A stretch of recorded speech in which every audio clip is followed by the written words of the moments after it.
I did. Oh, I can't hear you, Edith.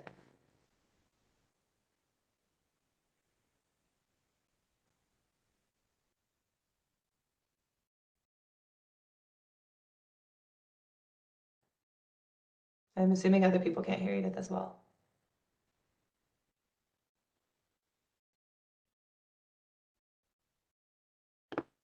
Can someone else try to speak? Can you hear me? Yes. Okay, cool. Is it showing planning and innovation twice? Because it shows it from my end, so I'm not I sure. only see it once. Okay, cool. It's probably just being slow.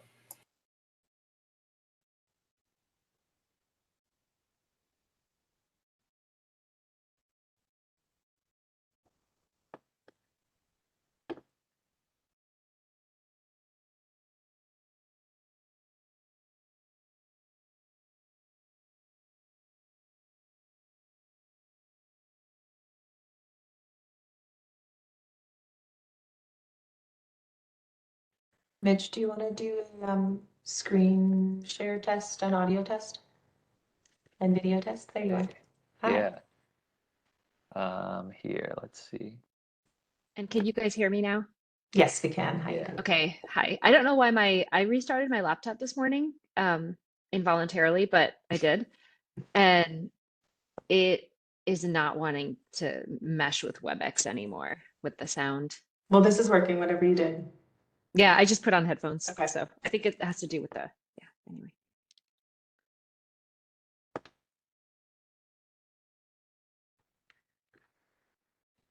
Mitch, sorry, are you sharing your screen? Oh, okay. Yeah, how's that looking? That's good. Do you want to, it might be useful for you to full screen it because WebEx does weird things when you put it in, well, when you share in general, but it might be helpful to put it in presentation mode so you can see if that works for you with all your other tabs and things. How is This this looks looking? good on our end. Looks great. Okay, cool. So I won't be able to see the Teams chat when I'm presenting, but once I stop, I'll be able to. Sounds good. Cool.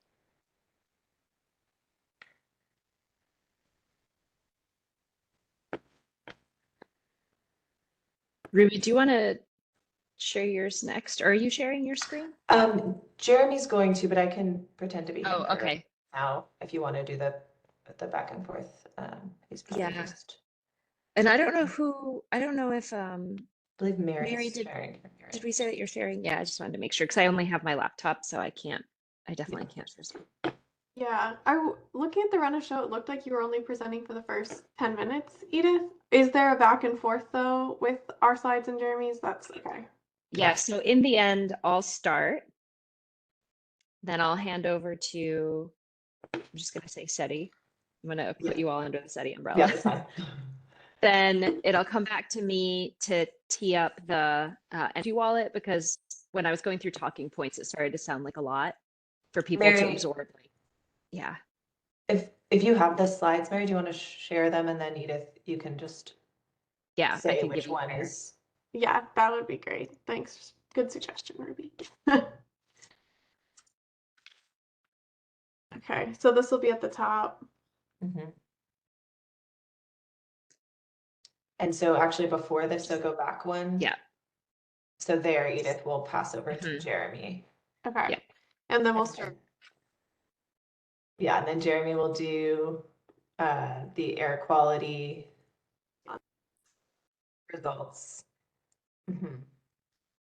Okay, Yeah. you my thing froze up for a minute. Was that, did you guys, I guess, are the slides moving fine for you though? It's not like a big lag.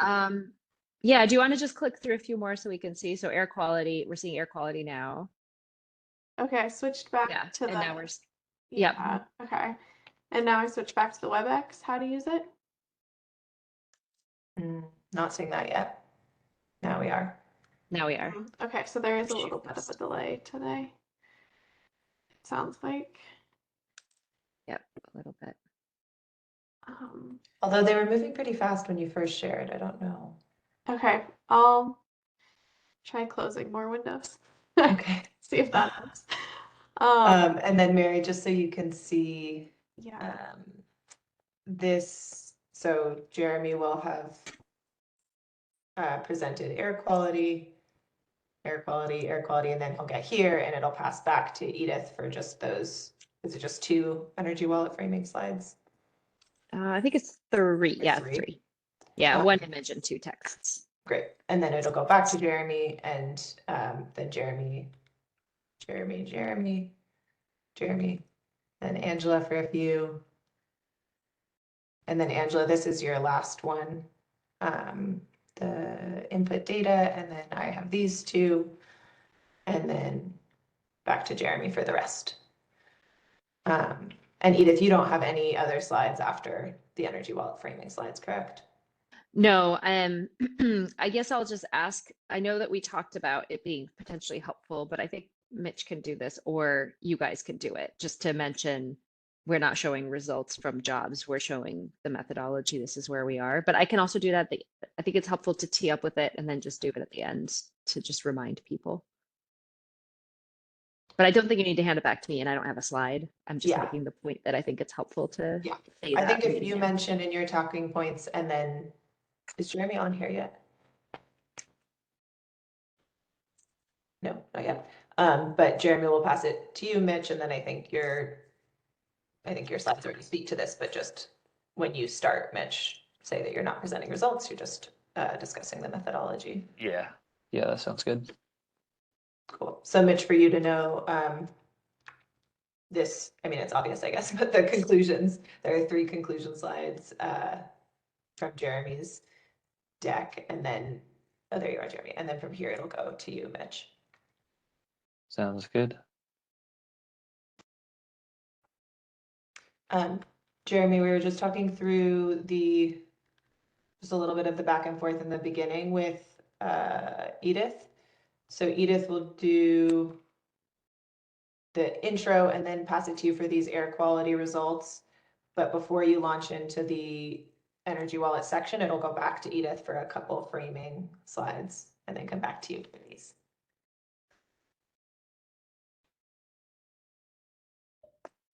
Yeah, that's it. I was just sharing for now, but you'll share for the presentation. Okay. Do you want to do a quick practice share? Yeah.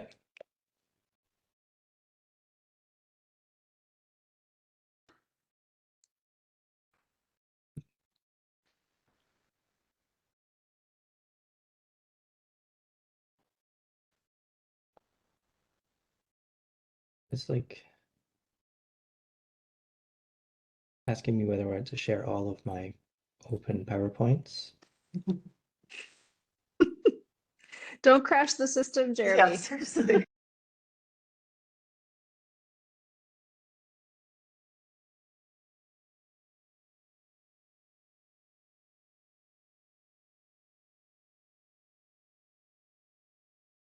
Welcome, everyone. We're going to give folks another minute or so to join as we see people rolling in here. So bear with us and we'll start in a moment.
All right, good morning, everyone, and welcome to our webinar today on the Oregon Energy Strategy Complementary Analysis. Thanks for joining us.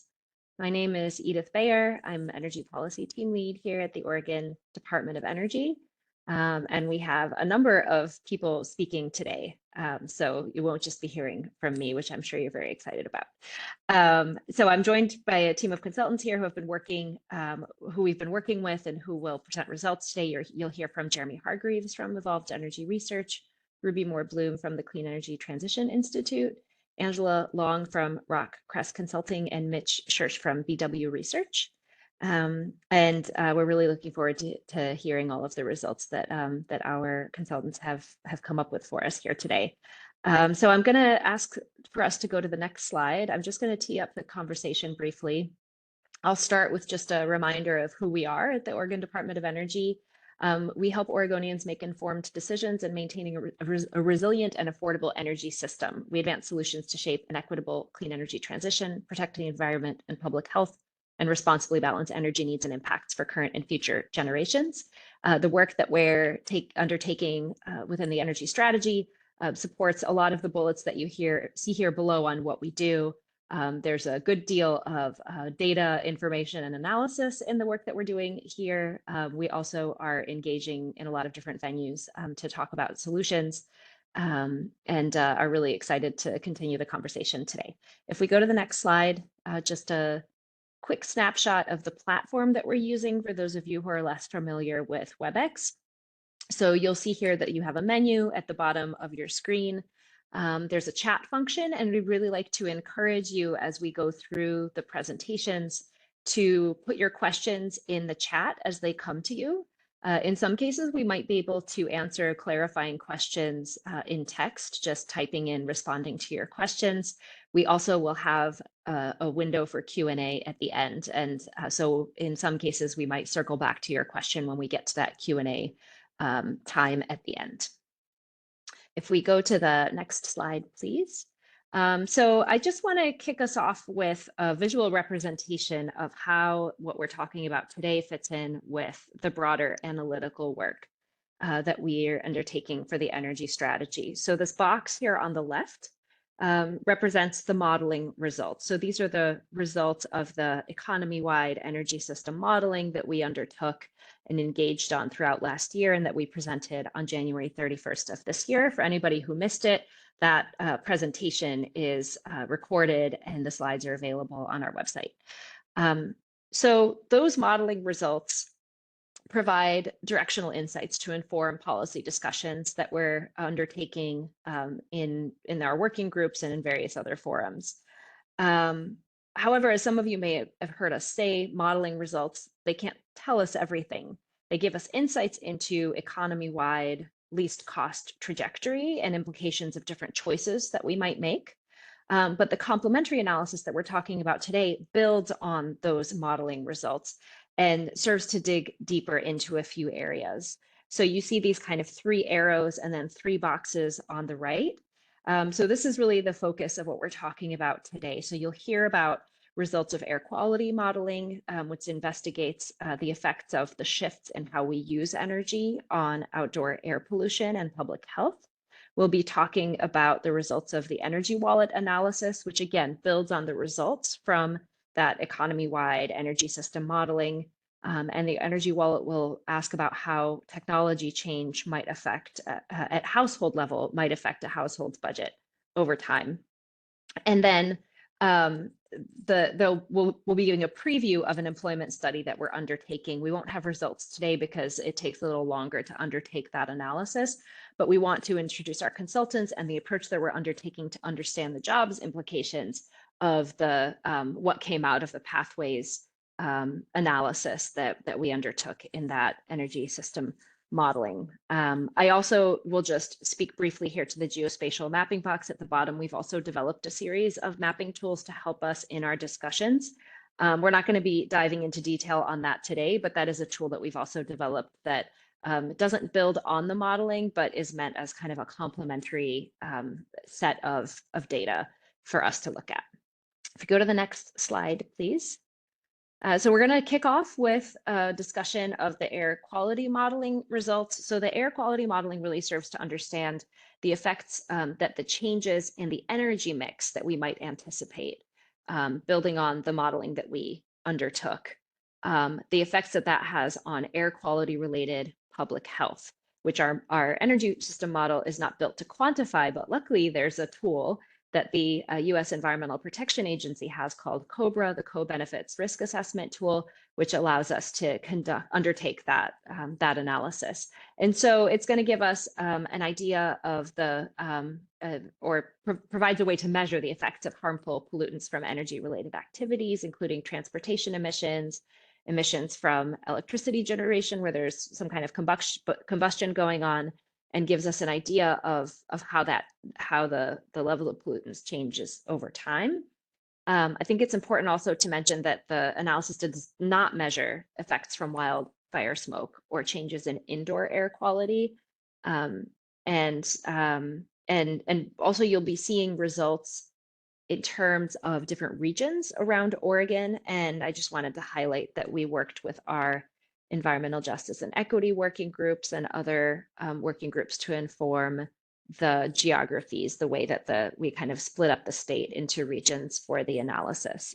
So that's where that comes from. And with that, I'd like to hand it over to Jeremy. Thanks, Edith. So let me put the slides up here.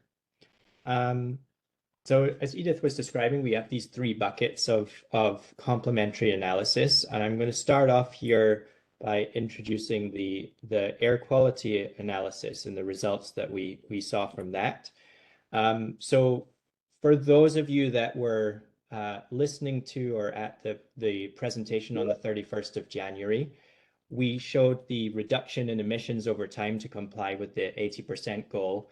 And that's what I pulled here on the right-hand side of the slide. And so it shows our emissions from non-CO2 sources, from natural gas, from oil products, from coal, and the reduction over time. And we see significantly less combustion of natural gas, of coal and oil as we move forward.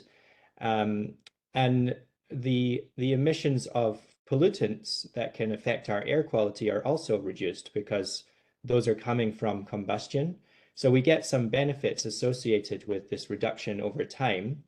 And that's what we looked at with this analysis. So the particular pollutant that we're concerned with here is fine particulate matter. That's what the COBRA model is analyzing. And that's both direct PM2.5 emissions from point sources, non-point sources, as well as secondary particulate matter. So the reactions between nitrogen oxides and sulfur oxides in the atmosphere producing PM2.5, that also plays a role in the concentrations in different parts of Oregon. The air quality analysis is taking inputs from the modeling that we presented on the 31st of January. So Energy Pathways is our tool on the demand side, looking at what are the emissions that are coming from different demand technologies. And then our RIO model is looking at the change in emissions from energy supply. And those two things are combining together to form air quality scenarios where we've got emissions of PM2.5, of NOx, of SOx, and that feeds into the EPA COBRA model, Co-Benefits Risk Assessment tool. And what it's doing is starting off with a baseline set of emissions, of pollutant emissions, and then based on our air quality scenario, the changes in air quality associated with reduced emissions over time, it's looking at what are the changes in the impact of the changes in those emissions on health outcomes, and then converting those into economic benefits. And what we found, just top level key takeaways here, is that by 2030, we were seeing benefits of between 205 million and 461 million per year. And then by 2050, 538 million and 1.2 billion. And if we think about that on a cumulative present value basis, then that's saving us between 6 and 14 billion over the next 25 years. So this is pretty significant, the benefits that we could get from improving air quality in the state.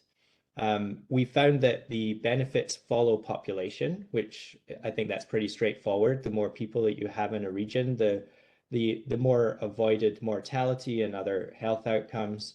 But when we looked at per capita benefits, and we'll see this in a couple of slides' time, then we saw higher benefits in the southern region of the state. And this comes from airflow patterns that are represented in the COBRA model, where those reductions in PM 2.5 are higher in the southern region than in the north.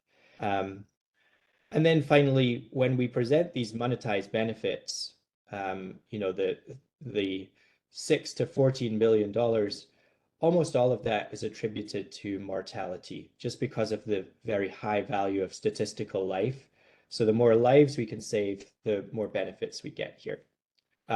Looking at our benefits on that cumulative basis, the right-hand side there is showing the 2030 benefits through 2050. And this is on a net present value basis. So it's cumulative over time. And I've presented this for 5 of the scenarios that we ran that change the sources of emissions. So we've got reference, we've got the case where we didn't reduce our vehicle miles traveled. We've got no advanced clean trucks rule. So we're keeping more internal combustion engine vehicles on the road for longer. Delayed energy efficiency and building electrification in the red. And then the light gray is delayed transportation electrification. And so we see that there are some differences between these scenarios. If we look at our high estimates, there is a spread, but it's a pretty tight grouping. And same with our low estimates there. And so what this is showing is that if we do keep more combustion in the economy for longer, then we are going to see slightly worse health outcomes. But the difference between the low and high estimates is really a much larger uncertainty. And that comes from studies that are embedded in COBRA that are giving us this range, because it's very uncertain what the health benefits will be. So that range kind of swamps the range between the scenarios that we see here. Impact on health metrics and mortality. So what is going into those dollar estimates that we looked at in the key takeaways? The right-hand side here shows our reductions in occurrences of health problems. So we see acute bronchitis, heart attacks, different asthma symptoms, lower respiratory symptoms, and mortality on the bottom. And with heart attacks and with mortality, we've got these high and low estimates that come from different studies. So we are reducing significant number of occurrences of these various conditions. And then on the mortality side, we're reducing in 2030 between 18 and 41 mortalities. And then 2050, 47 to 106 is what COBRA is estimating.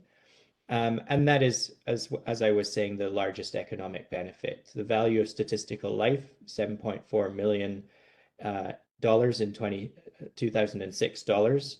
And so this attributes, 99% of the overall benefit number that we looked at. Translating this into economic benefits, the consequences of illness are things like lost work days, fewer hospital admissions.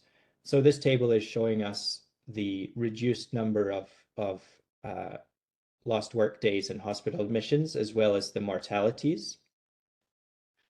And that translates into that range that I mentioned at the top.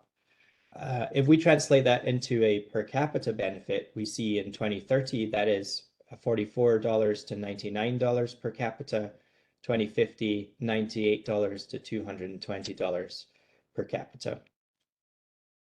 We broke these benefits out by different regions within Oregon, and these regions were developed with the EJ and Equity Working Group. And we see that distribution of health benefits looking in first here in absolute terms by population. So around the Portland area, we see the largest benefits because we've got the largest population. But if we look at this on a per capita basis, then now we see the benefit shifting southwards. So we get these higher benefits per capita in the south of Oregon because of the nature of airflow and where particulate matter is concentrated. And finally here, just looking at what particulate matter concentrations are, the top number in each one of the regions here is the baseline PM2.5 number in 2023, and then the bottom is the change in PM2.5. But it's most consequential to be looking at the color coding here, where we see that the biggest changes in PM2.5 are in those southern regions, and that's what's explaining the higher per capita benefits. So I will end there on air quality and pass it back to Edith before we jump into the energy wallet analysis. Thanks, Jeremy, and thanks, Barry, for pulling the slide back up. Before we jump into the energy wallet, I just want to provide a little bit of a framework to get you kind of primed and thinking about this in the way that we have been thinking about it. So the way that we've structured the energy wallet, you'll be seeing results from 5 sample households that looks at how they use energy today. So if you look on the left-hand side here, we'll be looking at things like what vehicles do they own and how much do they drive? You can see this squiggly road here. How much electricity and natural gas do they use in their home? How much do they pay for energy services? And what type of building do they live in and where do they live? We know that all of these factors affect how much a household pays for energy today. And then what the energy wallet does is it looks at how that amount that's being paid in 2024 for all of the energy use in the household, including transportation, how that changes when we change technology, when that household changes technology. So when an internal combustion engine vehicle is replaced with an electric vehicle, or an old boiler is replaced with an energy efficient electric heat pump. And so what the energy wallet analysis helps us see is kind of how that starting point and those kind of affordability factors on the left are influenced with these changes in kind of energy consumption and what the changes in cost, which is what you see on the right. And the focus really is on sort of that change in technology for transportation and for heating and cooling. So you can see 2 cars and a thermostat. So if we go to the next slide, why did we take the time to undertake this analysis? Well, the modeling tells us a lot about a least cost economy-wide pathway or pathways to decarbonization, but does not provide insights into what that transition might mean at household level. And that's something that we really care about because that really speaks to how we design equitable policies and policies that just work. So in particular, the model results find that energy efficient electric vehicles and electric heat pumps are key to a least cost pathway. And what we wanted to know was what adoption of these new technologies might mean at household level. And so the energy wallet serves to bridge the gap between those economy-wide insights and those household level insights. And what we sought to do was to answer questions like the ones that you see here. How much might household bills change with adoption of new technologies? Not just looking at one bill, but adding them all up. So looking across electricity, natural gas, gasoline. How does this compare to keeping technologies consistent? So what if we, instead of replacing that old boiler with a new efficient heat pump, we replace that old boiler with a new, more efficient boiler? And does the year of adoption matter? Is there a difference between household characteristics? So between, for example, a multifamily apartment, a manufactured home, or a detached single family home? And how does the cost of electricity and natural gas relative to each other affect the cost of technology adoption? So again, the focus here is on cars and space heating and cooling. These are the biggest ticket energy items in our homes. Unless I'll add you're using an electric arc welder, because we did see a household like that when we were looking at the data, and that was pretty high energy electricity consumption. If we go to the next slide, I also just want to touch on what the energy wallet is not. because I don't want to overpromise. We'll get insights, and we think that these insights are valuable, but they don't tell us everything. So first of all, these sample homes don't represent any specific home in Oregon. We came up with the sample homes based on public comments, understanding what the priorities would be. And then we used public data sources for different household types to come up with a realistic sample home. But it's not representative of everybody. It's one sample. We also are not representing any particular utility service territory or rate structure, but we did test different rate structures that are reflective of different rate structures that we're seeing or might see around our state to understand the differences. We are not representing all potential shifts that may increase or decrease upfront operating costs of different technologies. There's a lot at play, particularly today with tariffs coming into place, with uncertainty about supply chains and things like that. And that was just not something that we could capture in this analysis.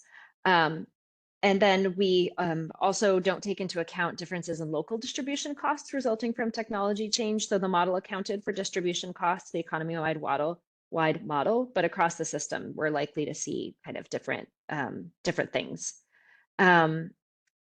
So again, we can't answer all of these questions in one study.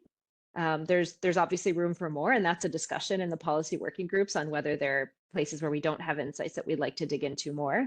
But I think that the results that we have are really interesting, and I'll hand it over to Jeremy to walk us through. Thank you. Thanks, Edith. So I think Edith did a nice job of introducing the energy wallet concept here, but to recap, what this is all of the spending that a customer makes on all of the energy in their house, in their vehicle, and in the technologies that they're using to consume that energy. What we're doing here is making sure that we take into account all of the spending that a customer is doing. So we know that if somebody's investing in an electric vehicle, that their electricity bill is going to increase. But at the same time, they're going to be buying less gasoline at the pump. And so the idea here is to look at how much more are they spending on electricity, how much less are they spending on gasoline, and where does that fall out? And doing that for all of the different types of energy spending that a customer is looking at. So that could be electricity, natural gas, gasoline. On the capital cost side, what we're taking into account here is the difference in investing in, say, an electric vehicle versus an equivalent vehicle that they would have otherwise bought. So if they bought a gasoline vehicle, if they bought an electric vehicle versus a gasoline vehicle, maybe that would be more expensive today, and we would take the difference in that cost and attribute that to the energy wallet. But in the future, an electric vehicle could be less expensive than a gasoline vehicle, capital cost-wise. And so we would take that savings and attribute that to the energy wallet in the 2030s and onwards. We're looking at those 5 sample households, and that's what Angela and Ruby are going to introduce in a couple of slides' time. But I wanted to start off here with an example of the kind of findings that we're looking at in the analysis here. So this is an energy wallet for a fictitious customer, just to demonstrate the concept, where in 2024, 20% of their spending is on natural gas for household appliances, 20% is for household electricity, and 60% of their spending is on gasoline. So this customer has 2 vehicles, they're driving a lot, and so a lot of their spending is on that transportation side of their energy wallet. If we move forward in time now to 2035, and for this particular example household, they buy an EV and a heat pump in 2035, then their gasoline spending has reduced significantly, because now they only have 1 gasoline vehicle, the other one is an electric vehicle. They have more electricity use, household electricity use, that's the darker blue, because they put in a heat pump instead of their furnace or their air conditioner. And then they also have increased spending on vehicle electricity, which is the light blue, because now they're having to charge up that vehicle instead of go out and buy gasoline. On the capital cost side, we see 15% of their spending is on household capital costs. And for this customer, installing that heat pump was more expensive than installing an equivalent furnace and air conditioner. So that's increased the payment that they're making for that heat pump. And then on the negative side here, we've also got 15% negative, because in 2035, the cost of an electric vehicle, capital cost wise, is forecast to be lower than the equivalent internal combustion engine vehicle. So they're making some savings there on that capital cost. And that contributes to their overall spending, which is a little lower than where they started off in 2024. So that's the idea, and you'll see that presented in various different ways in the analysis here. Key takeaways, what we found was all 5 of our sample households save money with vehicle electrification in most circumstances. And that's varying different rates, looking at high electricity rates, lower electricity rates. Vehicles generally were cost effective across the sample households. All 5 sample households save energy from electrification of home heating, so that greater efficiency is lowering the amount of energy they need, but not all of our sample households save money from the heat pump installation, absent of policy support. So this is a much more household specific decision here as to whether it's going to be cost effective or not to be putting in a heat pump. Multiple factors impact the amount of savings that we get from electrification, and that primarily, or at least the most important there, is energy prices. So how much are they paying for electricity, for natural gas, for gasoline? Cost and access to technology based on household income.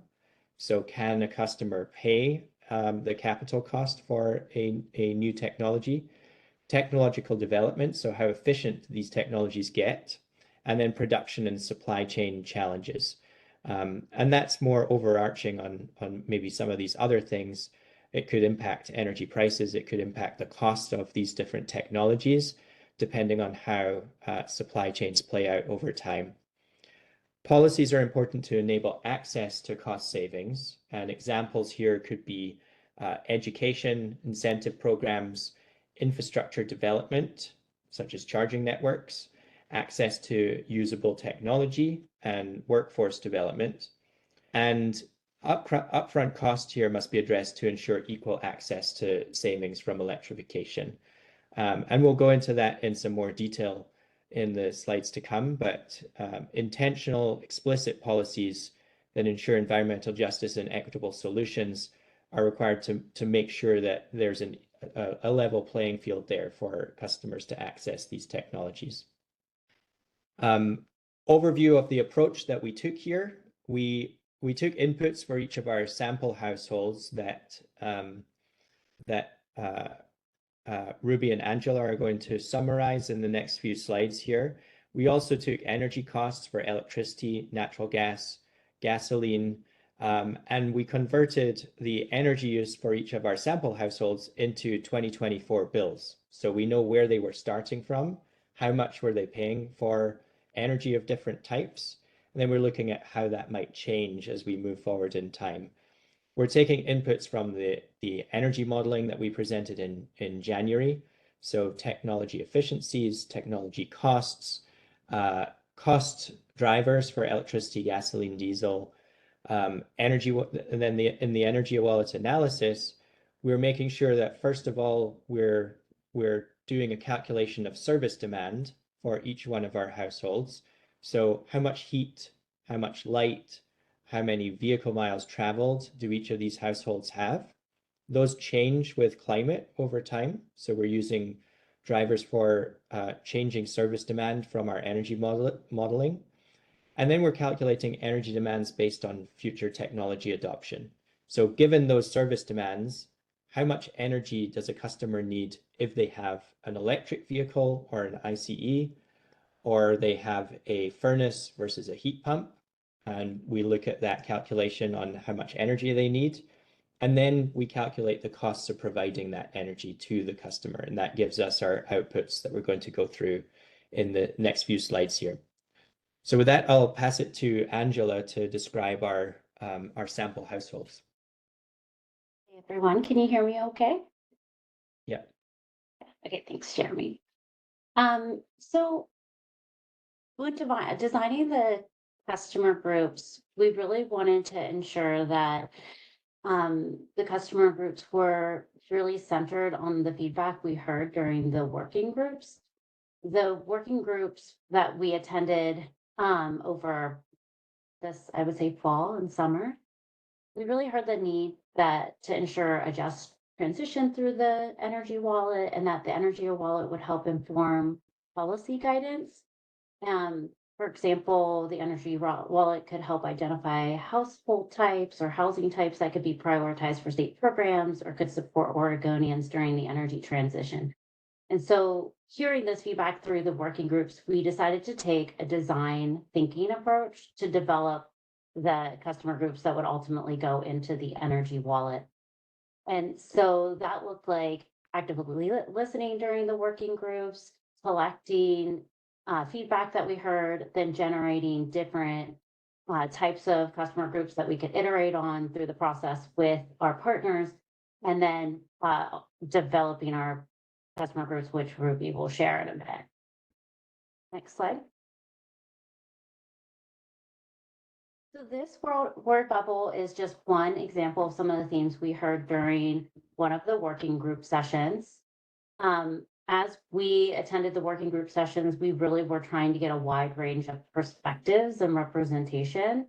So that way we could compile what we heard into the customer groups Ruby will share. And so we heard themes like heat, public safety, housing incentives. We really wanted to figure out how could we take those themes and create customer groups using data. So next slide. So using these themes, we ultimately collected them and started to think through different types of group. Could we have representation for rural communities? Could we have representation for groups living in harsh climates? How could we represent renters or multifamily homes in our analysis?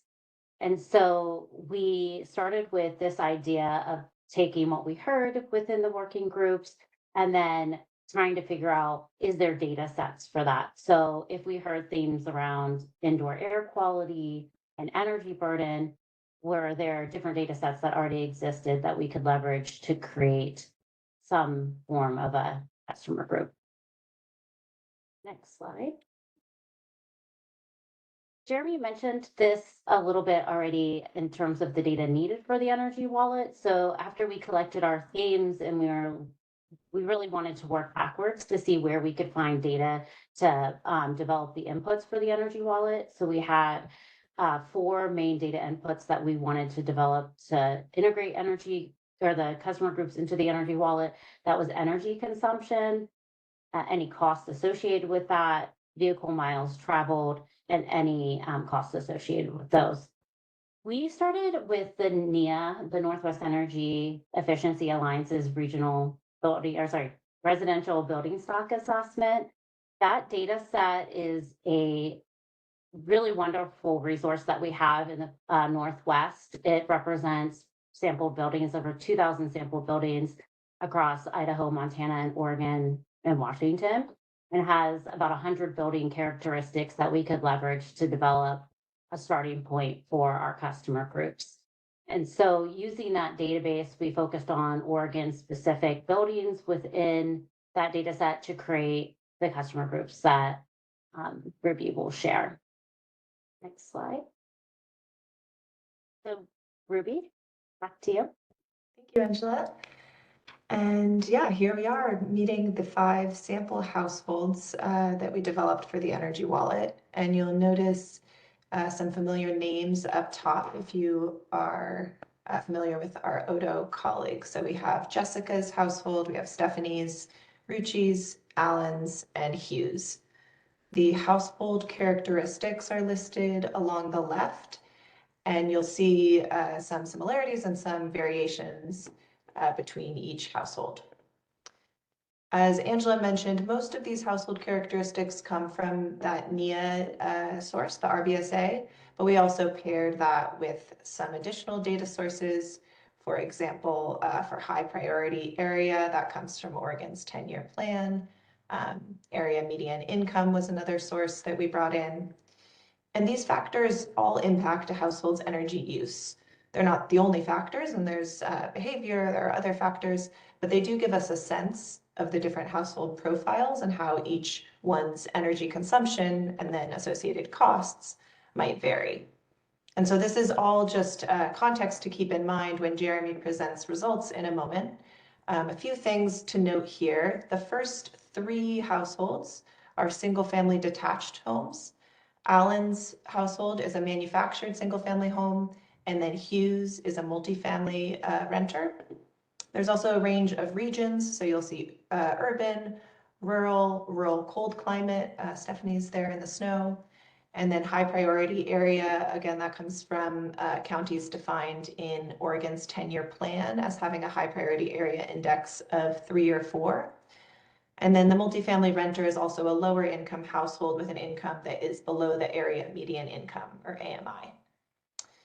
Looking at fuels, Jessica's and Stephanie's are using natural gas as the primary heating fuel, and the other 3 use electricity. We know that this does not capture the full range of heating fuels used by Oregonians, but natural gas and electricity are the most commonly used primary heating fuels, and that's what we're using for this analysis. Some homes have air conditioning, AC, and others do not, so that'll also affect the household's electricity usage. And then you'll also notice a range in the square footage of each home, as well as the year built and number of occupants. And then that last row is number of vehicles. So Jessica's, Stephanie's, and Ruchi's households all have 2 SUVs. Allen's household has 2 cars, and then Hughes' household has 1 car.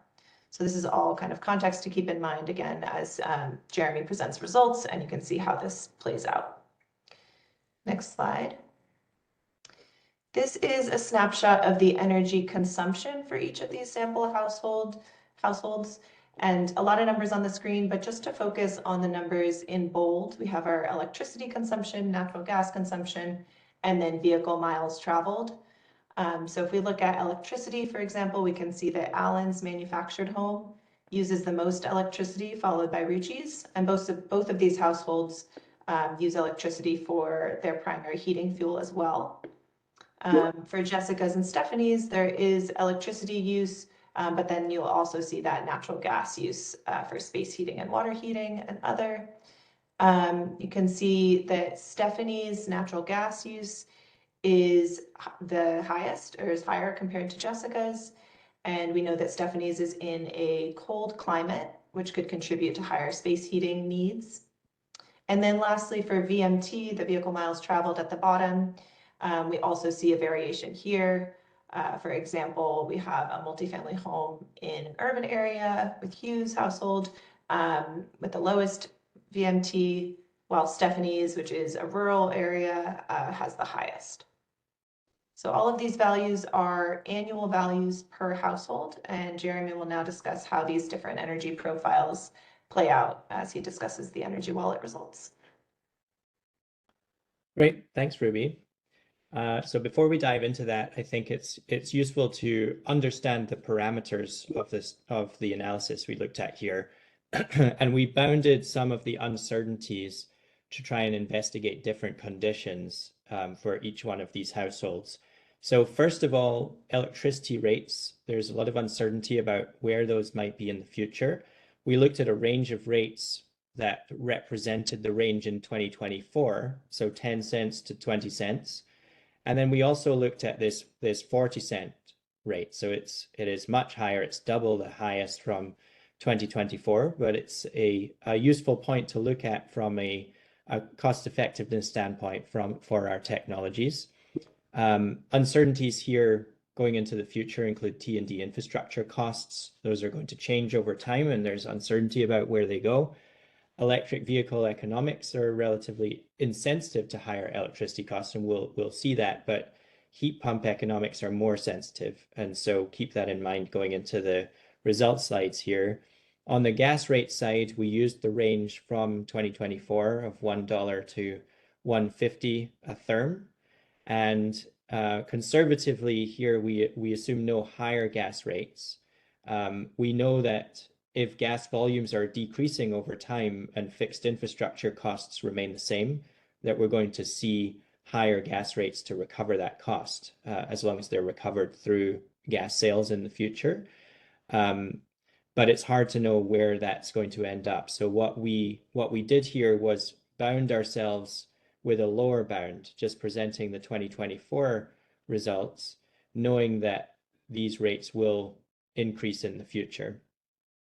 Gasoline rates, we used $3.79 per gallon, which represents a current gasoline price, and we held that flat going into the future. There are uncertainties on gasoline prices, and historically, the oil price has been the largest input to fluctuations in Oregon's energy spending because of the exposure to those global market price volatility.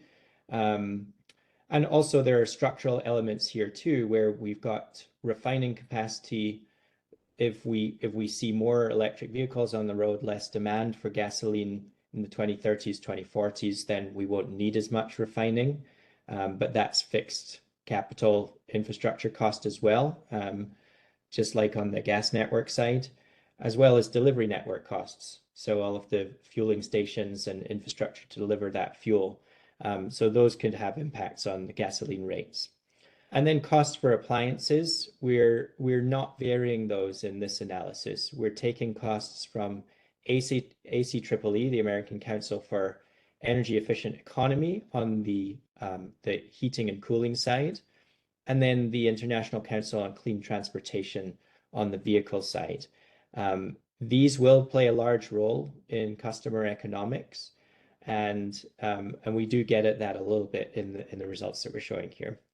And then efficiencies, we're using EPA and EIA forecasted efficiencies on where miles per gallon would go over time, as well as forecasted heat pump efficiency improvements. On the cost side, cost assumptions for EVs that we're taking from ICEEE are shown here. And as Ruby was introducing, we have 3 households that have 2 SUVs, and then we have 2 households that have 1 or 2 cars. The price points for those are different. So the top green lines are showing the EV SUV costs forecasted over time. The dotted gray line, darker gray line, is the internal combustion engine SUV cost, which is we assume stays the same as today going forward. And if we don't have any tax credit from IRA, then the crossover point on capital cost is about 2029. We can see that lighter green line crossing over the dotted line 2029. With the $7,500 tax credit, that pushes it earlier to about 2026. On the car side, then we've got that light blue line, the crossover point being about 2030 at $30,000 per vehicle.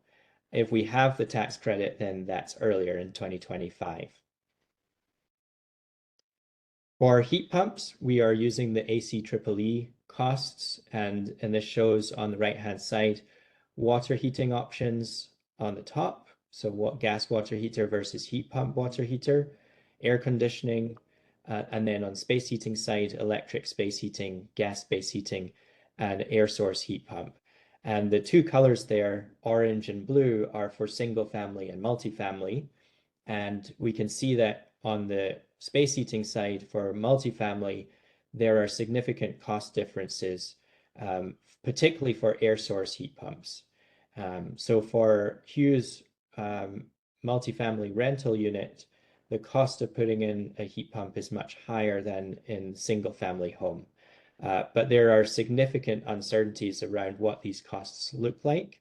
The ACEEE costs are coming from past survey data where it may be that there are homes that chose to do it because it was lower cost for them to do it, as well as, just a very broad distribution of costs out there. So we all know of people that have installed heat pumps and it cost them much more than what is being shown here.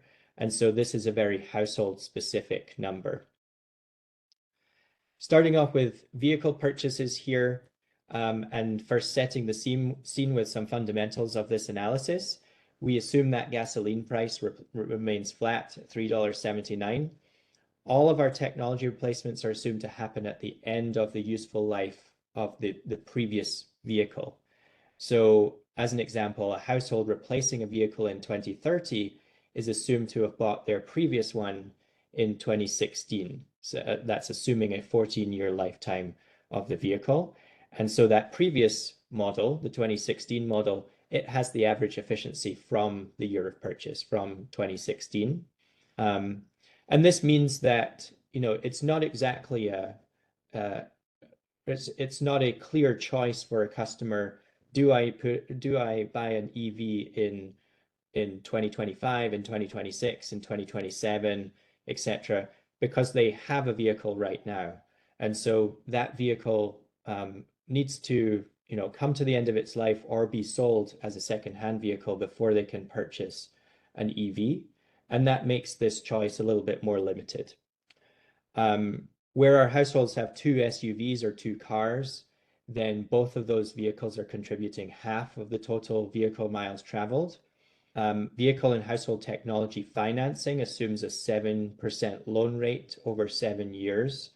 So where you see that capital cost showing up in our charts, that is a financed payment for that year over a 7-year period.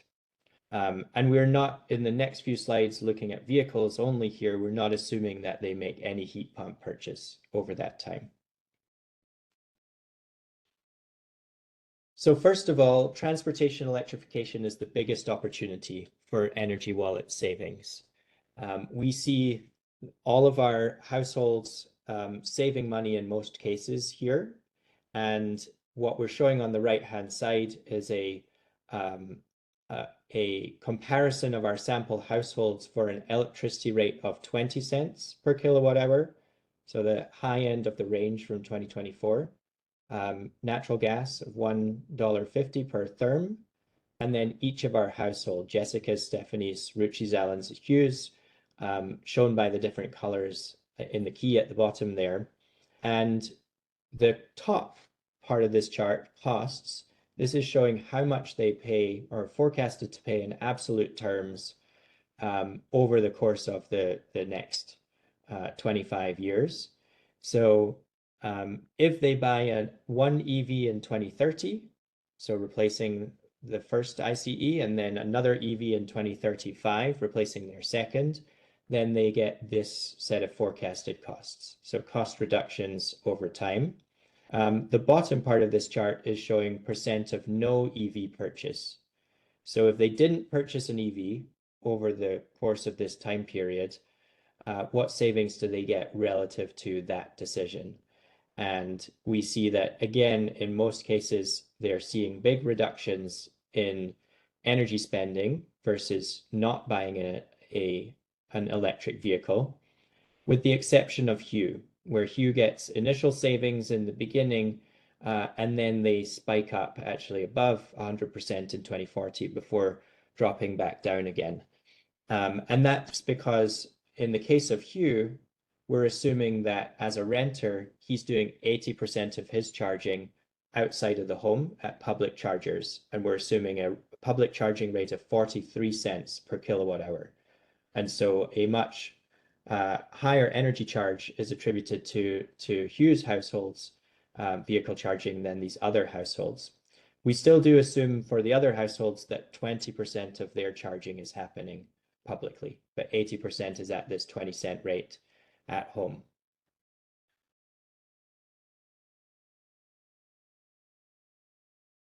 If we vary that electricity rate, we see that our households are saving money even at higher electricity rates. And I take Jessica's household as an example here, again showing cost on the top and then percent of no EV purchase on the bottom. If we assume again that she purchases one EV in 2030 and another in 2035, then we get these reduced costs over time. As a percentage of no EV purchase, she is below 100%, even at that 40 cent per kilowatt hour rate. It is getting higher. It's approaching the 100% line there. So there is a break-even point somewhere. Maybe it's 50 cents per kilowatt hour, something like that. But even at double the highest rate in the range from last year, Jessica's household is still seeing savings from moving to electric vehicles. One caveat to this analysis is that we are assuming purchasing a new EV versus purchasing a new internal combustion engine vehicle. That may not be the decision that every customer is making. A lot of people buy a used car when they're replacing their current model. And so that could change the calculus for particular households. And also just the uncertainty around this. So we presented the ICEEE costs on capital costs. We've got that crossover point for SUVs at 2029, for cars in 2030. But those are forecasts, and they may change depending on different conditions in the market.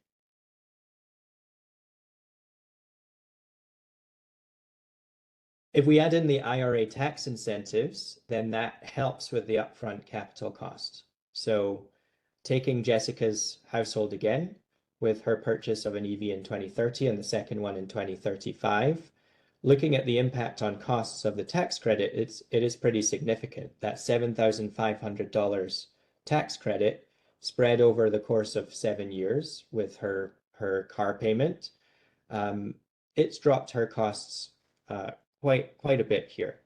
And what this tells us is that not only is this a large incentive and a big driver for anybody that's thinking about purchasing a vehicle, it also shows that the decision here is quite sensitive to vehicle capital cost in general. So if vehicle capital costs were higher or lower, it would have quite a bit of an impact on the overall calculus here. If we look at this with the IRA across all of our sample households, then we're saving money in all cases again, and we get this pretty significant drop in the near term if we're able to get that $7,500 of tax credit. This results in a $2,190 per year difference in car payment in 2035 across 2 vehicles. The one household here that still sees a little bit of a spike up is Hugh's household, where charging at that higher rate and also having most of his energy spending, or a higher proportion of his energy spending, as gasoline rather than other forms of energy, it means that he is more sensitive to transportation costs than these other customers who are also, burning more natural gas, using more electricity in their homes. The year of the EV purchase also matters. And again, taking Jessica's household as the example here, with a 20-cent electricity rate, 150 per therm gas rate, and no IRA incentive, what this chart is showing is, again, our estimated energy spending on the top row, percent of no EV purchase on the bottom row, and no EV purchase is shown by that red line there. And then we're varying the years in which Jessica's household is purchasing vehicles. So the first column is that her household purchases their first EV in 2024, the second in 2030. Then we've got 2030 and 2035 that we've shown in the previous couple of slides. And then 2035, 2040, 2040, 2045, all the way through to first one in 2050 and the second one in 2055. And we can see that the difference in that no purchase line, the red, versus purchase, which is in the black line, we are significantly under that if we purchase EVs through the early years here, but then we start to lose our savings the later we leave it. So purchasing an EV earlier rather than later is going to make Jessica's household better off. except for if she purchases it in 2024, because capital costs are still higher, and that's driving up her costs in the near term. And in this chart, we're also breaking out energy spending by the different types. So we've got gasoline in gray, we've got vehicle electricity in the light blue, household electricity in the darker blue, natural gas in the light gray, and then the vehicle capital and installation cost in purple. And we see that in that early EV purchase, it is driving up that vehicle capital and installation cost quite a bit. And that's driving us above the no EV purchase line. As we move forward in time, removing the payment for all of that gasoline and replacing it with vehicle electricity, that is the source of the big savings. Just taking advantage of the energy efficiency of an electric vehicle and avoiding the purchase of all of that expensive gasoline is giving this opportunity for savings. But whether a customer can realize that opportunity or not depends whether they can buy this electric vehicle. And again, we're assuming that this is a new vehicle that we're purchasing in this analysis. Looking at that energy demand, the EV significantly reduces energy. If we look at that purchase decision that in the last few slides we've used as an example, where Jessica's household is purchasing an EV in 2030 and another in 2035, then we're just getting rid of all of that gasoline energy use. And on a kilowatt hour basis, we're using just a lot less electricity in the much more efficient internal combustion engine vehicles.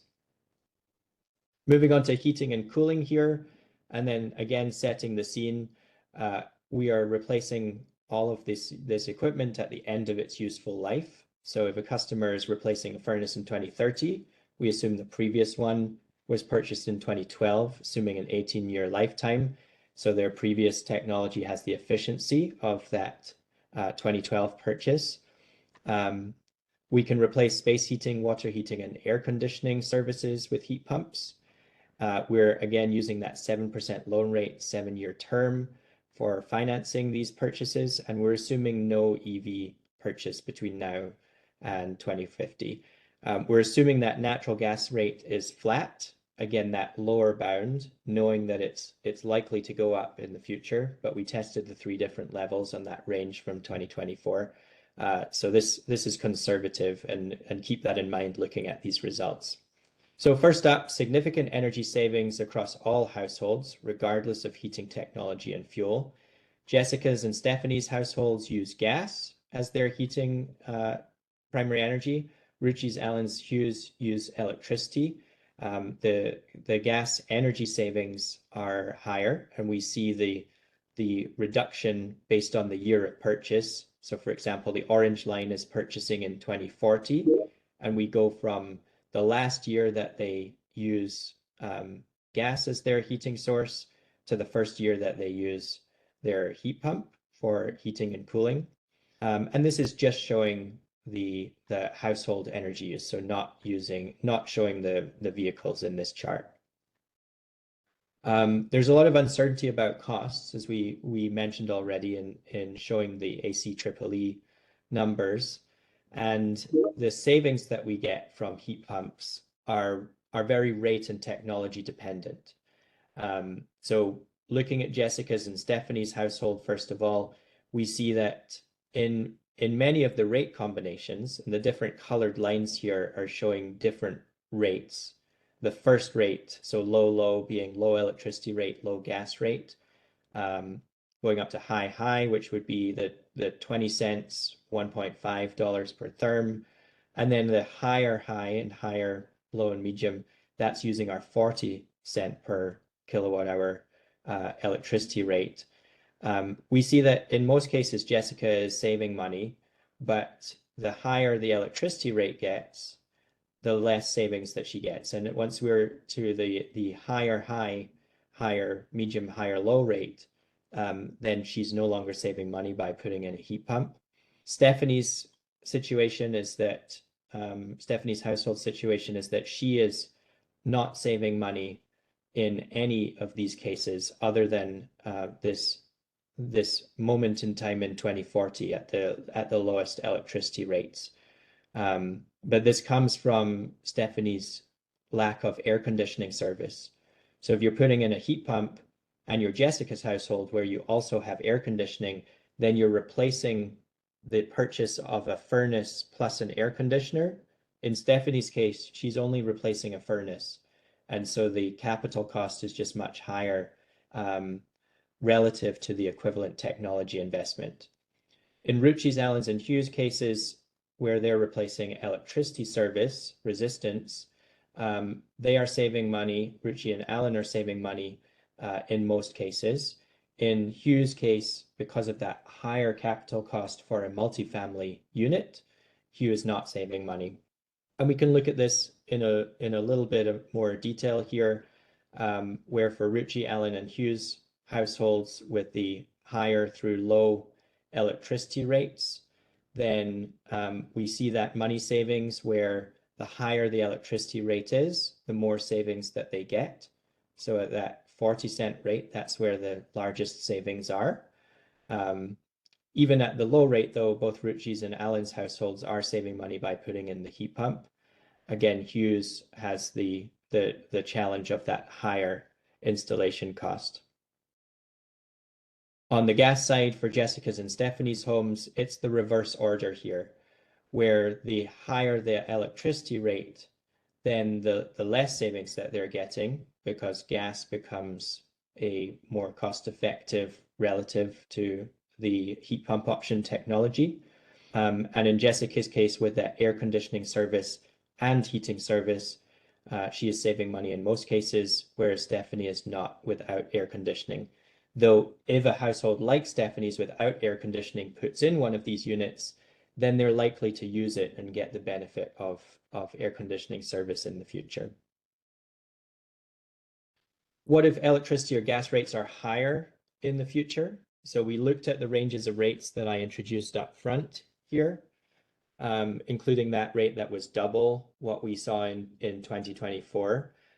There's a significant amount of uncertainty about what our gas rates will look like in the future. And just reiterating that what we showed here was for that flat gas rate going out into the future. The higher that gas rate gets over time, then the more the savings will be for heat pumps. And that means that if you are a household that is thinking about investing in a heat pump now, you can protect against future gas price uncertainty with that installation. You know, if your furnace is coming to the end of its lifetime in the next 5 years and you have that choice, do you lock into another 18 years of having a gas furnace, or do you put in a heat pump? Even if the heat pump may be a little more expensive in 2030, it may give you savings down the road because of the uncertainty about where the gas price is going to be. The large distribution of install costs make heating benefits and costs very household specific here. So that ACEEE cost of $8,060 for a single family home, and then $14,900 for the multifamily home, are points on a pretty broad distribution of costs. And so we would see much higher costs in particular households, and that will make it less favorable for putting in a heat pump. And so this is going to be household specific. Okay, so to conclude here, purchasing an electric vehicle saves money in almost all cases across the sample households that we looked at, and that's even if we had double the highest rate from last year. Customers are better off purchasing electric vehicle earlier versus later, starting in 2030, even if you don't receive the IRA tax credits. And so policy here that explores readiness for vehicle adoption with charger infrastructure, as well as business models for customer financing that could support EV adoption, can prime that transition. Heat pump adoption lowers energy use. We see that big drop in all cases, but the cost effectiveness is much more variable, and it's dependent on several factors here. And then upfront costs must be addressed to ensure equal access to the savings from electrification. In this analysis, we looked at purchasing new equipment. So it was new electric vehicle versus new internal combustion engine vehicle. But a lot of customers are going to purchase on the secondhand market. There's also the option of stretching the lifetime of older vehicles and heating equipment. And that could be more affordable than replacing it, just paying higher maintenance costs.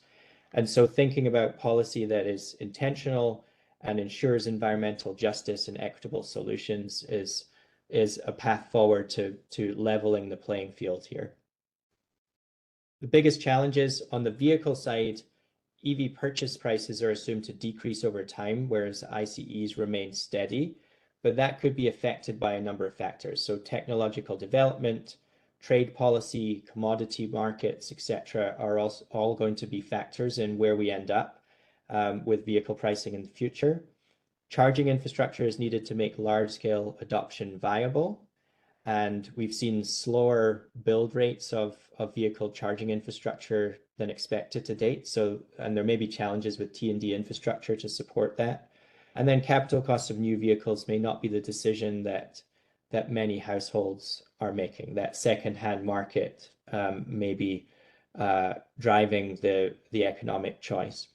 On the building side, we see this range of capital costs being very broad. And so this is a household-specific kind of economic analysis. Savings are dependent on uncertain future rates, and then higher capital costs or high capital costs and split incentive problem for the renter. If you are a renter and you're not paying for that infrastructure, then you're not incentivized to be purchasing a new heat pump. And if you are the owner of the building and you're not paying the electricity bills, then you're not incentivized to be putting in that heat pump. And so there's that challenge associated with rental units. So revisiting here, just ending with the same place that we started with on the key takeaways, we see all 5 sample households saving money with vehicle electrification in most cases. We see all 5 sample households saving energy from electrification of home heating, but not all sample households save money from heat pump installation. There's multiple factors that are going into this, and that includes energy prices, cost and access to technology based on household income, technological development, production and supply chain challenges. And policies are important to enable access to cost savings. So examples of policies include education, incentive programs, infrastructure development, access to usable technology, workforce development. So topics of discussion going into the working groups. And upfront costs must be addressed to ensure equal access to savings from electrification. So we see that these households can experience savings, particularly from EV investment, in many cases from heat pump investment, but that does require purchase of an upfront capital investment, and that might be challenging for particular customers. So making sure that equitable solutions can be reached is important here. So I will end there and open it up for questions.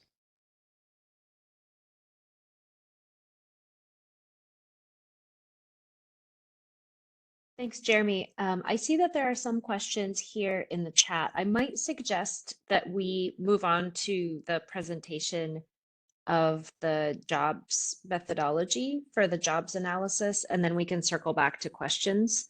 And then we can take as many questions as we can at the end. Thanks so much, Jeremy, for that presentation. And Mitch, I think I'll hand it over to you. And I'll just remind everyone that before we launch in, that we don't have results yet on the jobs study. So what we're doing here is presenting the methodology and the approach, so you have a sense of who we're working with, how we're approaching this question, and a kind of a preview of what you might expect once the analysis comes out. Great, thanks so much. Hey everyone, I'm Mitch Shirk. I'm with BW Research. I'll be walking through the methodology today for the jobs analysis. So a little bit of background on BW. We do the U.S. Department of Energy's U.S. Energy and Employment Report. The USER, that is a sort of an annual study that tracks energy employment across the nation in different energy sectors and industries. We also do different employment modeling, so employment projections. So some examples are CETI's Net Zero Northwest project, and we also have done NYSERDA's Just Transition Working Group job study for New York. So yeah, I'll get right into a sort of a high level overview of the jobs analysis and how it fits in here. So Jeremy just did a great job of walking through the different EER scenarios and their outputs. And so our modeling sort of leverages that scenario modeling as input into our models. So we use their energy and investment data through 2050 as input. We then derive our job multipliers and we apply those job multipliers onto the investment data from EER. And then we'll go and report jobs by energy sector, industry group, detailed occupation, and region. And so those jobs are going to be reported as point-in-time estimates, and we'll have jobs reported for our current year, 2024, and then every 5 years through 2050. To go over the framework of what we're going to be studying, the employment that we're going to be measuring, we set up our models to look at two different sort of pathways, the energy supply side and energy demand side. So energy supply includes the electricity sector, which includes distributed and utility solar, land-based wind, hydropower, natural gas, nuclear, other fossil generation, other renewable generation, and transmission, distribution, and storage. We're also looking at fuels under energy supply, so that includes hydrogen, biofuels, natural gas distribution, and other fossil fuels. Under energy demand, we're looking at the buildings and transportation sectors. And so under buildings, we're going to be looking at residential and commercial HVAC, shell, and other. And under transportation, we're going to be looking at vehicle maintenance, vehicle manufacturing, wholesale trade, fueling stations, and charging stations. So to walk through a bit of our model flow and give some examples on sort of how this is applicable. So we start by determining our unit inputs. Again, that comes from the EER data, and that's going to take the form of device stocks and sales, megawatts of electric capacity, and fuel demand. And so an example, looking at solar as an example under the electric sector. An example of the unit inputs would be the megawatts of installed solar capacity under this scenario.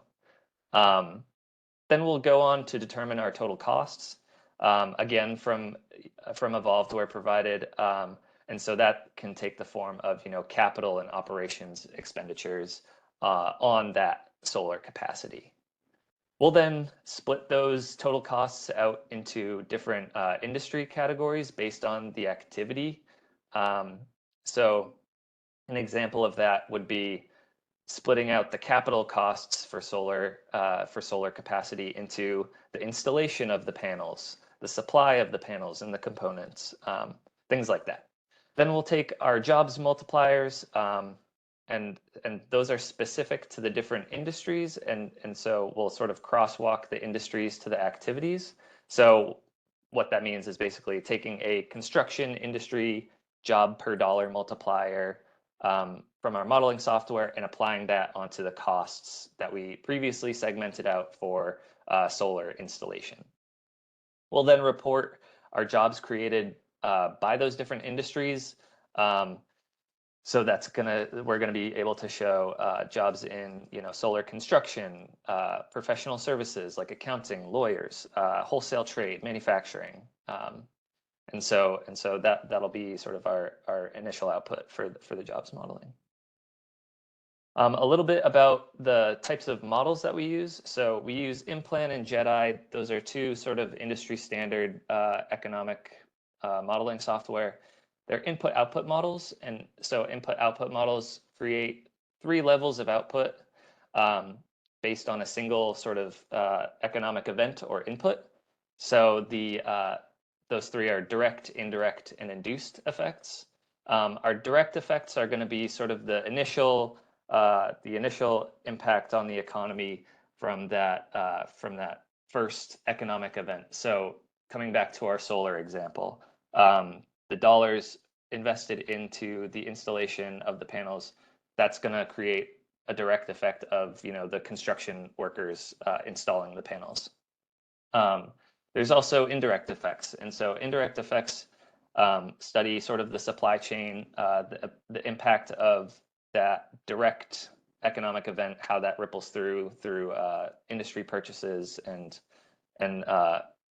things like that. So from our example of the solar construction firm, solar developer would need to purchase the solar panels, and so an indirect effect would be the transportation of the panel to the site, or the wholesale, the employee at the wholesaler who works with the developer to purchase the panels. Then we also measure induced effects through our models. Induced effects are going to be the economic impacts of the direct and indirect workers supported spending their money throughout the local economy. So the contractors installing the panels, spending their wages, at restaurants, on clothes, on healthcare, on education, things like that.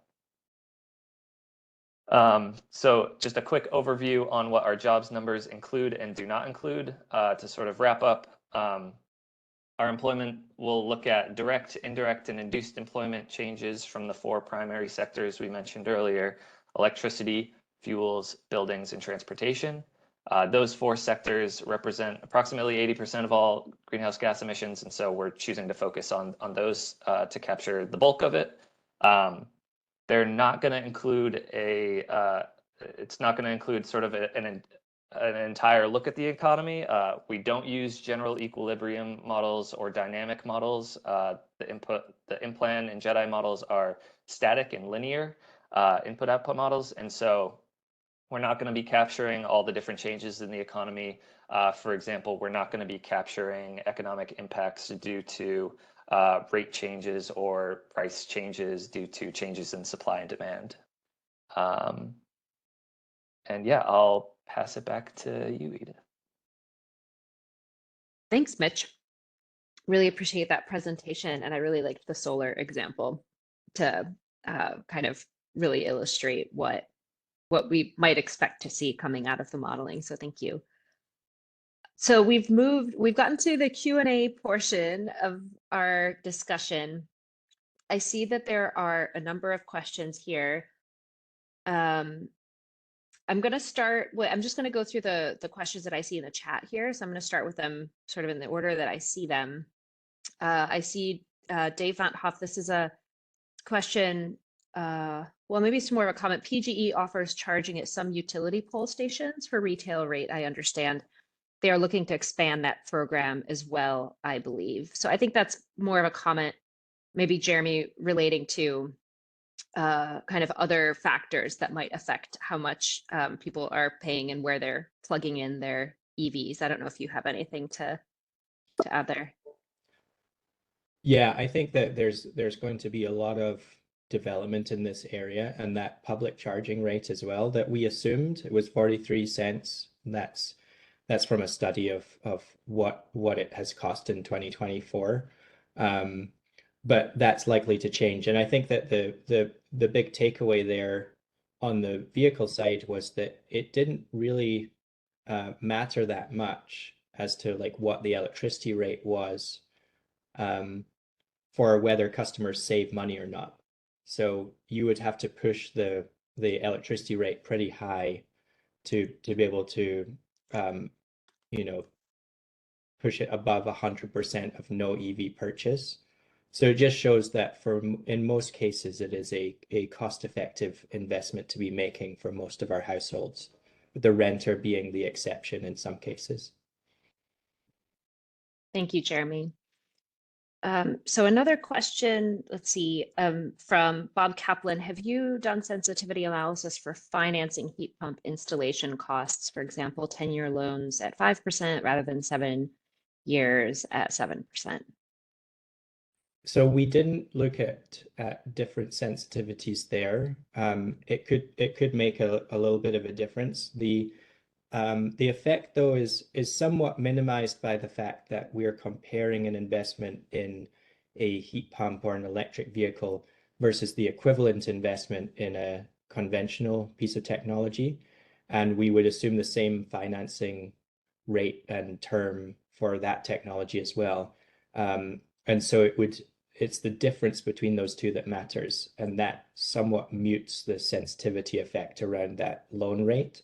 But I think it would be interesting analysis, particularly if you are a household and you're looking at the economic options, then that's an important piece of that overall cost equation for you. Yeah, thanks, Jeremy, and thanks for the comment. I think it is a really relevant question, particularly when we think about the kinds of discussions we're having in our policy discussions right now, that might get at the kind of that direction of how do we set it up so that I, as somebody living in a home who's invested in a technology, don't have to pay more per month, kind of balancing out that capital cost with the operational cost savings where we saw them in the results. There's a question here from, I'm sorry, actually, I have one more question about heat pumps that maybe you can just clarify, Jeremy, how this is addressed in the model. It's really about heat pumps. Well, there are two parts actually. Heat pumps typically use backup energy sources such as propane or natural gas during colder months, usually when temperatures drop below 38 degrees Fahrenheit. Heat pumps tend to lose efficiency in lower temperatures. So there's kind of two parts, but how do we address those lower temperatures and lower efficiencies? So in the current analysis, then the heat pump efficiencies are based on NREL analysis, but it's a little older. You know, the last 2 years there's been big improvements in heat pump efficiency. And so I think what we would see in future, if you are a household and you're deciding to put in a heat pump in, say, 2030 or not, your decision is going to look very different to a customer that was in 2020 making that decision. Because the crossover point, 38 Fahrenheit, is really high compared to a modern technology heat pump, which is, you know, sub-zero pretty significantly, and still has a coefficient performance above 2. And so it just the acceleration of that technological development has already changed the picture for a customer's backup decision.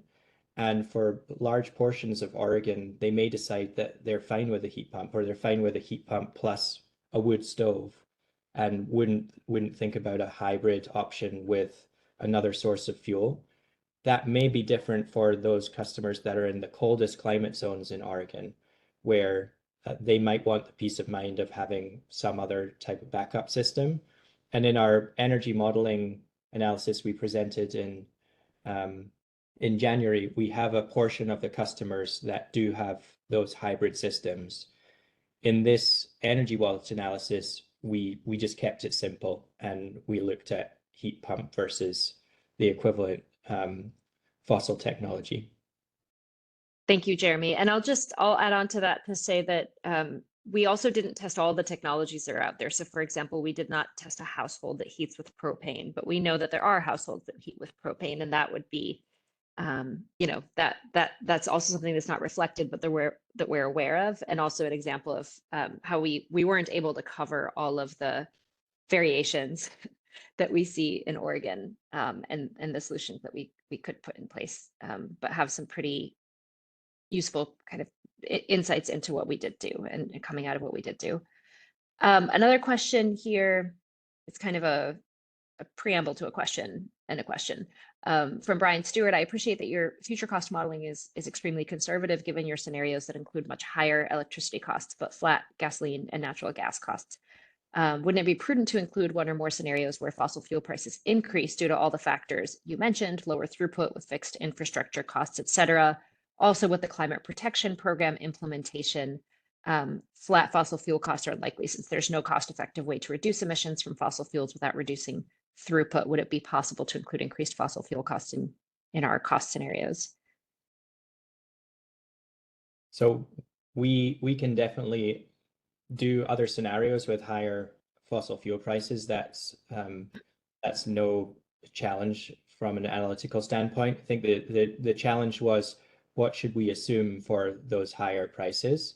And so we chose to take this conservative approach because it's showing that we are cost effective or close to break even if we assume flat natural gas prices going out into the future for households that have both heating and air conditioning service.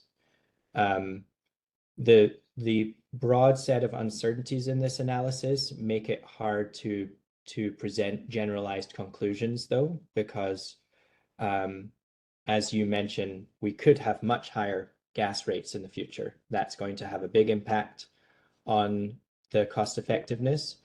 We also could see many of those households having much higher installation costs for heat pumps as well. And so that's changing it in the other direction. So I think what it comes down to is a very household specific analysis. And if you are making a decision about putting in a heat pump, as I mentioned in the presentation, knowing that gas rates are very likely to go up and go up significantly, how much they go up really depends on where you're recovering those costs from. Are they all through gas rates? Is there a component that's coming through taxes? Or is there like sharing with electricity rates? There's lots of uncertainties there as well. But you can protect yourself against those high gas prices by making an early decision to put in a heat pump rather than locking yourself into gas infrastructure during a period where there are so many uncertainties. Thank you, Jeremy. And I just want to make a clarification. Thanks, Angela, behind the scenes for reminding me. We did look at the various ways that we are heating homes. So for example, we did consider propane and look at households that are heated with propane. We didn't include them in the analysis in the end because we tried to be responsive to one of the comments, a frequent comment we received, to try to cover kind of as many realities that people are facing as possible in Oregon, and more homes are heated with electricity and natural gas. So thanks, Angela, for that clarification behind the scenes to my comment earlier. So Jeremy, I think there's one more here that I'm seeing, and I think this is something that it's kind of a question to Odo, but I'd also like to put it to you, which is, how are we thinking about the kind of trajectories that we're seeing of increases in electrification? We're seeing an aging power grid. We're seeing a lot of pressures on the power system outside of what we're talking about today. For example, large industrial loads coming onto the system. All of that is exerting increasing cost pressures on households, and particularly energy burdened households. And I know, Jeremy, you spoke to, the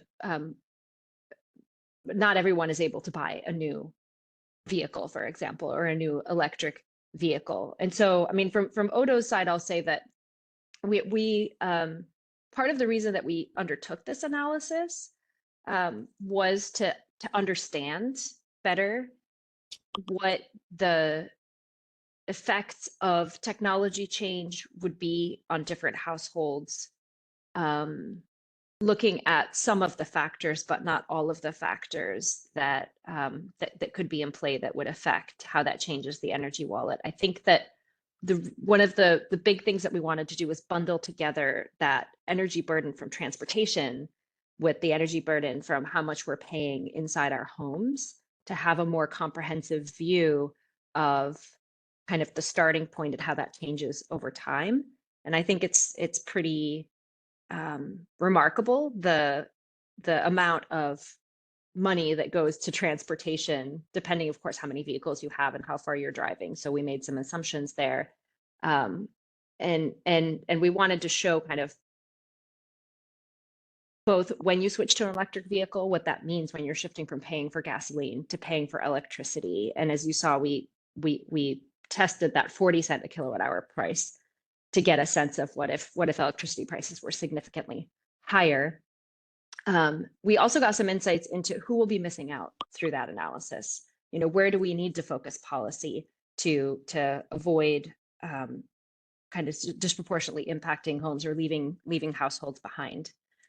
So that's kind of from Odo's perspective. I realize we're a little bit over time and people might be dropping off, but I just want to kind of talk a little bit more, speak a little bit more to this question, and then maybe we'll wrap it up. So I don't know if Jeremy, Angela, Ruby, if any of you want to chime in with your perspectives on this question. I think it's a really important one and one that we're going to continue to be talking about in our policy working groups.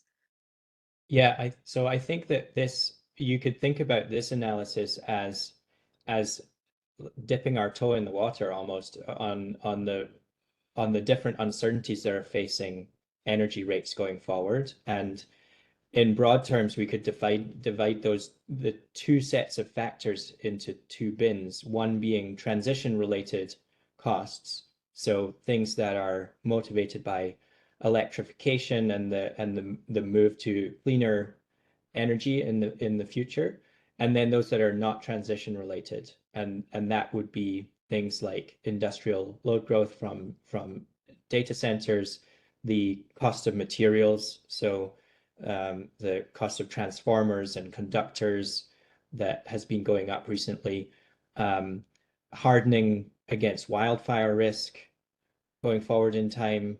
All of these things are going to be impactful on rates outside of anything that we do on the energy transition side, and that's going to change the picture for customers, both on just in general terms energy burden, but also on the decisions that they might make within the set of choices that they have on whether they buy a heat pump or an electric vehicle or other things.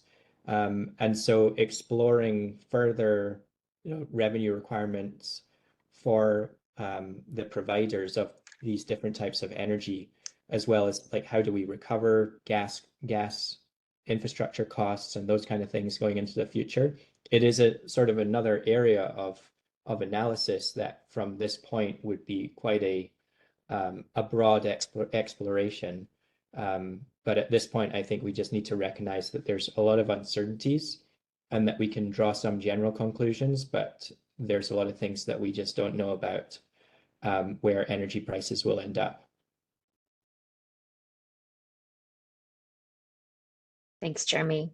And this is also something, I mean, but that's helpful to flag to people who have joined us, which is there's an opportunity to flag areas for further investigation in our recommendations for the energy strategy. And I think that formulating what those could be and what we could get out of them would be a really valuable part of our exercise and our discussions. I just want to see whether Angela or Ruby want to add anything as well.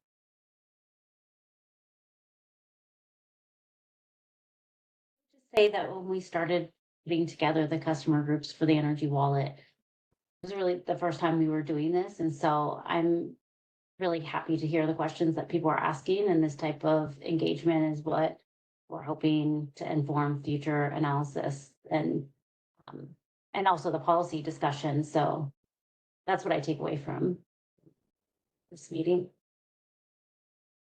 Thanks, Angela. And thank you again to all of our speakers today.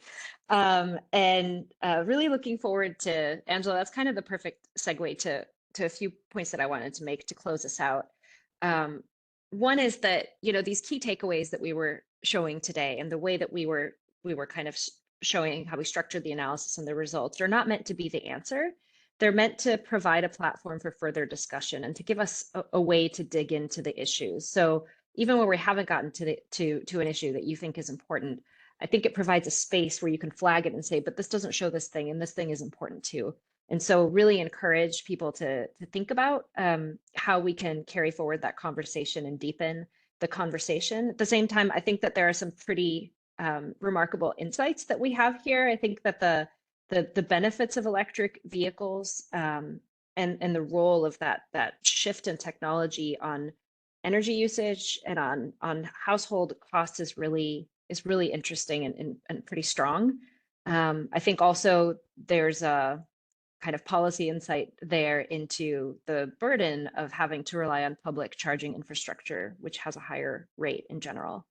I think that we got a peek under the hood, at least, into the range of benefits and costs for households when we're talking about electric heat pumps, and seeing that the answer of whether it makes sense from a household budgetary perspective is kind of, it depends. It depends on what technology you're starting with. It depends on the relative cost of electricity and gas, but it also depends on whether you have air conditioning. And that, I think, is a really interesting insight as well. And I also think that the air quality benefits are really helpful to see how the changes coming out of the model in terms of shifting to electric transportation and reducing combustion of fossil fuels for electricity generation can have a positive influence on air quality and on public health and associated kind of economic costs. So thanks everyone for joining us. And I'd just like to remind you all that, and thanks Josh for putting it here, we have a public comment portal. Please feel free to send any comments following up on this or any other discussion along the way that we're having. We'd love to hear from you, and just really appreciate your time. Thank you, everybody. Thanks, everyone.